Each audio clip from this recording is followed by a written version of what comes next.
There are places in this country that no human should walk, not because of the terrain or the weather, but because something else is there, watching, waiting. What I'm about to share isn't a campfire story. It's not some myth I pulled off a message board. This happened. To me. And I've never been the same since. This was back in the winter of 1997. I was 21, working a seasonal job with a land survey company out of Kalispell, Montana. Our crew was contracted to mark forest boundaries deep in the northwestern part of the state, near Whitefish. Wild, snow-covered country, just trees, ridges, and silence. There were 3 of us, me, Mike, and Ben. We were staying in this old trapper's cabin about 10 miles off any marked trail. No electricity, no running water, and no way to call out once we were in. We brought radios, but the range was crap in the mountains. The job was supposed to take 2 weeks. We didn't last 1. The first weird thing? The smell. Came on the 3rd day. Ben was the first to mention it. We were sitting by the fire after a long day, and he just stopped mid-conversation and said, "You guys smell that?" Mike and I looked at each other. I didn't smell anything at first, but then it hit me like a wave of rot. Sour meat, wet fur, just wrong. We figured maybe something had died nearby, a deer or something. But it didn't smell like roadkill. It was thicker, like the air itself had turned rancid. That night, Ben had the first nightmare.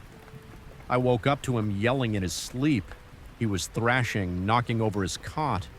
When I got over to him, his eyes shot open and he grabbed my arm, shaking. "There was something at the window," he whispered. "It was looking in. It had no lips, just teeth. Eyes like they weren't even alive." I laughed it off, said he probably just saw his reflection. But he wasn't joking. He barely slept the rest of that night. Neither did I. The next morning we found tracks, huge ones, not boot prints, bare feet, no shoes, in snow that had fallen just hours before, and they weren't human. Way too long, narrow, clawed toes. They started maybe 30 feet from the cabin and disappeared into the woods. No backtracking, no sign of an animal, just there. Ben stared at them for a long time, then quietly said, "That's what I saw last night. It was out here." I tried to rationalize it, told them maybe it was a bear with mange. Mike shrugged it off too, but I could tell it was getting to him. Ben started acting strange after that. Wouldn't leave the cabin. Kept saying we weren't alone. On day 5, he refused to go out with us to mark the lines. He just sat in the cabin all day, muttering to himself, scribbling something in his notebook. I glanced at one of the pages once. It was just the same sentence over and over again. I hear it walking.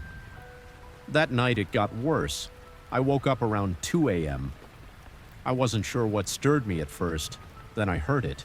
Creaking boards, but not inside. On the porch, slow, deliberate footsteps, like someone pacing back and forth, right outside the front door. Mike heard it too. He grabbed his rifle and gave me this look, wide eyes, no words. We stayed frozen for what felt like an hour. Then, bang. Something slammed against the wall of the cabin, hard, then again, and again. Moving around the outside, hitting the walls like it was testing the wood. Ben just sat there in the corner, rocking. "It's here," he said. "It's hungry." In the morning, we found the front door hanging open. Snow had drifted in, soaking the floorboards. Ben was gone. His boots were still by the fire. His coat, everything, just gone. We followed tracks into the woods, bare feet again, leading north. But halfway down the ridge, they vanished. No trail, no sign of struggle. Mike wanted to go after him, but I stopped him. We were already half frozen and barely knew the area. We'd get lost too. That night was silent. No wind, no movement. Too quiet. Then around 4 a.m., Mike nudged me awake. His voice was shaking. "It's outside again." This time it wasn't pacing. It was whispering. I know how that sounds. but I swear to you we both heard it. Something outside the window, saying words that didn't make sense, not English, not even a language, just sounds that felt wrong to hear. Mike lost it, grabbed his coat, cocked his rifle, and ran outside before I could stop him. "I'll scare it off," he yelled. "Whatever it is, I'll shoot it in the face." 10 seconds later, I heard 3 gunshots, then silence. I waited until dawn, and when I went out to look for him, I found his rifle first, then his body, hanging from a branch about 8 feet off the ground. He was frozen stiff, eyes missing. His chest was torn open, but not like a bear attack. No blood, no mess, just clean, like something had pulled him apart on purpose. And the tracks were back, bare feet, leading away from him and straight past the ridge, vanishing into thin air. I packed my bag and left that morning. Didn't care about the job, didn't care about getting paid. I walked 2 days through the snow until I reached a ranger station. They said I was lucky to be alive. I didn't tell them what I saw, just said we got separated in the storm, but I knew what I saw, what I felt out there. Weeks later, when I was home and trying to forget, I looked it up. Every detail, the rotting smell, the massive footprints, the whispers, the cold, calculated way it hunted us, and I found it. The Algonquian tribes called it the Wendigo, a spirit of endless hunger. Born from cannibalism and winter madness, it stalks the cold places, preys on the lost, the starving, the desperate. They say it can mimic voices, lure you out, drive you mad before it ever touches you, and once it sees you, you're never truly free again. It's been almost 30 years. Sometimes I wake up in a sweat, smelling that rot again.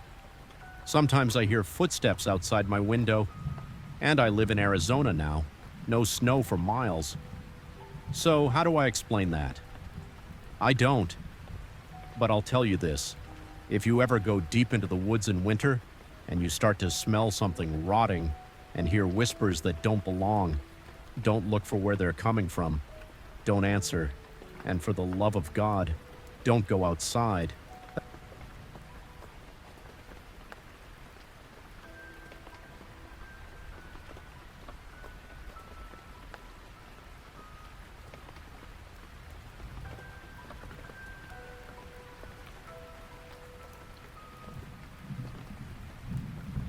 Some places aren't meant for people. You hear that a lot growing up in northern Minnesota, but you don't really understand it until it's too late. This happened to my Uncle Dan back in the winter of 2004. He doesn't like to talk about it anymore, not in detail. But when I was in college, I managed to get the whole story out of him one night after a few drinks. Dan's a tough guy, former Forest Service. Knows the woods like the back of his hand. Spent most of his life in the Boundary Waters up near the Canadian border. It's remote, harsh country. In winter, it can kill you if you make one mistake. That winter, he volunteered to check on several remote ranger cabins just to make sure none had been broken into or snowed under. Most of them were only accessible by snowmobile or snowshoe. He was going solo, said he preferred the silence. But on this trip, something was off almost from the start. It began on the second day. He reached a cabin called Pine Hollow, an old trapper's rest stop tucked between 2 frozen lakes. He snowshoed in at dusk, started a fire, and made camp. That night, something woke him up. Not a sound, just the feeling that something was watching him. He brushed it off at first. Maybe just the isolation getting to him. But when he stepped outside to relieve himself, he saw it. Footprints in the snow. Leading around the cabin in a perfect circle. Not boot tracks, not animal. Bare feet, long, spindly, clawed toes. And here's the worst part. They were on top of the fresh snow that had fallen that night. Whatever left those prints had been walking around while he slept. Dan went back inside, locked the door, and sat by the fire with his revolver in his lap. He didn't sleep the rest of the night. The next morning, there were more prints, heading out toward the trees. He followed them a short distance, but they vanished about 50 feet in, just ended. Now Dan knew tracking. He'd followed bears, wolves, even mountain lions through snowstorms, but he'd never seen tracks just disappear. When he got back to the cabin, there were marks on the walls, long, thin scratches on the outside wood, about 8 feet off the ground, like something had dragged claws across the logs. He checked the rest of the area. No signs of a prank, no wildlife damage. He thought about turning back, but Dan was stubborn, said he wouldn't be scared off by some weirdo playing games in the woods. So he pressed on to the next cabin, about 6 miles away. Took him most of the day. This second cabin, Eagle Nest, was older, rougher shape, but still standing. He built a fire and settled in. That night, the whispering started. Dan told me this part with a straight face, and I'll never forget how serious he looked. He said, it didn't sound like a person, more like a voice being dragged across the trees, like the wind was trying to form words. He tried to ignore it, but then something slammed against the cabin wall, hard, once, then again. He grabbed his flashlight and swung the door open. Nothing, just snow and shadows. But he saw it out of the corner of his eye, something tall and pale slipping between the trees. He said it moved wrong, like it didn't have joints in the right places. All jerky and fast, then suddenly still. He fired a warning shot. The echo rang for miles, but nothing answered. That was the first night he truly got scared. The next day, Dan found carcasses. 3 deer, all within a 100-yard radius of the cabin. No blood, no entrails. Just torn skin, snapped bones, and those same bare footprints around them. He called in on his radio. Static, just static, no signal. He packed his gear and started hiking south, heading toward the trailhead, hoping he'd pick up reception near the ridge. That's when he started hearing the voice. It sounded like his brother. Danny, hey Danny, come here, I need your help. But his brother lived 3 hours away. Dan stopped walking, looked around, saw no one. Then the voice changed. It said his name again, closer this time. But wrong, too deep, like someone trying to copy a human voice without understanding how it's supposed to sound. He ran. He made it to the next cabin, Deer Ridge, just before sundown. No firewood, no food. The place hadn't been used in years. He barricaded the door with furniture, nailed the shutters closed, then sat in the dark with his gun. The whispering came again. Closer this time, then tapping on the walls, all around. Then came the laugh. Not a real laugh. Something mimicking a laugh, like a recording looped at the wrong speed, hollow and slow and echoing. Dan snapped. He shouted through the door. I know you're out there. You want me? Come and get me. Everything went quiet, dead silent. Then, something began scratching at the door, not banging, not trying to break in, just slowly dragging claws across the wood, for hours, until dawn. When the light came, it was gone. Dan stepped outside, and there it was in the snow, a single long handprint with claws about the size of a dinner plate. He didn't stop to think, just grabbed his pack and ran the entire way back to the trailhead. Never looked back, never spoke a word of it for over a decade. When he told me this story, I asked if he really believed it was a Wendigo. He didn't answer at first. Then he said, it was starving, whatever it was. You could feel it in the air, like it wasn't hunting for food, it was hunting for fear, for weakness. Dan hasn't been back to the Boundary Waters since, not in winter, not alone. And me? I don't hike anymore. Not out there. Not where the trees grow too close together and the wind carries voices that shouldn't exist. So if you ever find yourself out in the deep frozen woods and you hear a voice calling your name from the trees, don't follow it, don't look for it, and don't stay after dark. Because once it knows your name, it never stops hunting.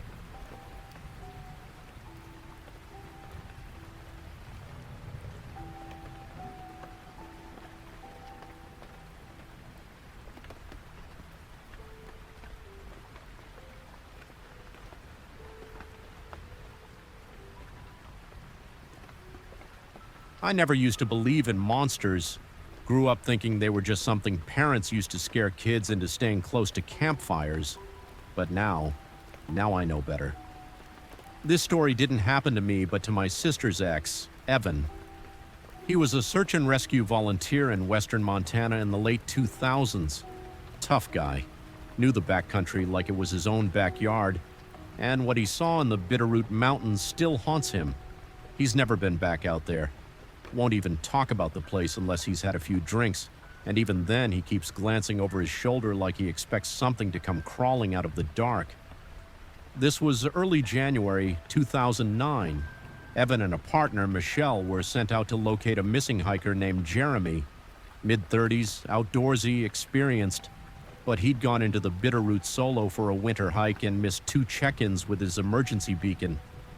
They figured he probably slipped on ice or got stuck in a snowdrift. Happens more often than you'd think. But that's not what happened, not even close. The trailhead showed Jeremy had signed in 3 days earlier. The weather was already turning. Sub-zero temperatures, wind picking up, snow starting to fall. Evan and Michelle followed his trail using snowshoes, radioed back every couple of hours. At first it was normal, campfire remnants, tracks. Jeremy had clearly gone in prepared. But around the second day they started noticing things that didn't make sense. For one, Jeremy's trail began to wander. Literally, his prints went off trail into a ravine, doubled back, looped in circles, like he was lost, or chasing something, or being led. Evan said the tracks looked panicked. Longer strides, boot prints scattered like someone was running but kept hesitating. They found one of his gloves halfway up a ridge, just sitting there on a rock. The kind of thing you'd drop if your hand stopped working in the cold, or if something grabbed you. That night they set up camp near a small clearing. They didn't want to be in the trees. Too easy to get disoriented or surrounded. That was the first time Evan heard it. It wasn't an animal, he told me. It was like someone screaming into a cave from 100 yards off. Echoed wrong, too high, too long. Michelle heard it too. Said it made her chest go tight, like her body knew it wasn't something they were supposed to hear. Evan went out to scan the tree line, night vision goggles on, rifle slung. He saw nothing. No heat signatures, no movement, just cold black wilderness. Then the screaming stopped, followed by a whisper, his own name. Evan. He turned, thinking Michelle was messing with him, but she was still at camp, radioing for updates. That night, he didn't sleep. The next morning, they found Jeremy's camp, or what was left of it. Tent shredded, food untouched, pack torn open like it had been clawed through. No blood, no body. But on the snow nearby, a message, written in charcoal, shaky and uneven. It's not an animal. Evan radioed it in. Dispatch said to evacuate. Storm was moving in. They started packing immediately, but Michelle kept looking back toward the trees. I feel like it's still here, she whispered. On their way down, visibility dropped fast. The snow came in sideways, wind howling. Trees groaned above them. At one point, they stopped to catch their breath. That's when they saw the tracks, not Jeremy's, barefoot, enormous, spindly toes, deep claw marks, crossing over their own trail, and they hadn't seen anyone, heard anyone. Michelle whispered, "It's tracking us." That night they didn't camp, just huddled near a rock face under a tarp, trying to stay warm and stay awake. Around 3 a.m., Evan heard something crunch in the snow, slow, deliberate steps. He peeked out. Nothing. Then, through the edge of the blizzard, he saw it, a silhouette, tall, wrong.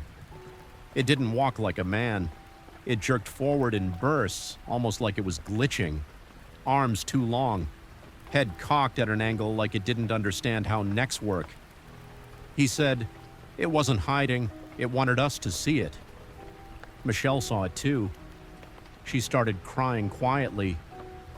Not out of fear, but out of this deep gut-level hopelessness. Like seeing it made you want to give up. They kept their weapons close, didn't sleep.